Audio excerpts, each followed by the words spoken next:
આપણે વિચારવાનું છે કે આપણે શુદ્ધ કેવી રીતે થવું. આ બધી શુદ્ધ થવાની પ્રોસેસ છે. ઘર સાફ કરીએ ને, દરરોજ કરીએ છીએ ને, કચરો તો દરરોજ વાળીએ છીએ. તો આ દેહ ની અંદર જે દેહો દેવાલય એમ પ્રોક્ત, આ દેહ તો દેવાલય ગણવામાં આવ્યું છે. તો એને શુદ્ધ કરવા માટે કંઈક તો કરવું પડે ને આપણે. અને વાલા કુટુંબીજનો, શરીરને શુદ્ધ થવાની વાત નથી કરી. શરીર તો સ્નાન કરી એટલે શુદ્ધ થઈ જાય છે, પણ આપણું આત્મતત્વ કેવી રીતે શુદ્ધ થાય? અહીંયા આત્મતત્વ શુદ્ધ કરવાની વાત છે.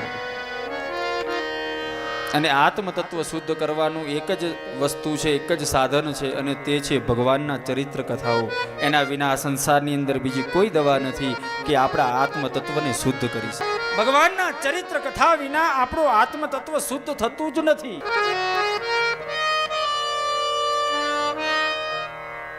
માટે વાલા કુટુંબીજનો, આપણા આત્મતત્વને શુદ્ધ કરવા માટે આપણે આ ચરિત્ર કથાઓ સાંભળવાની છે.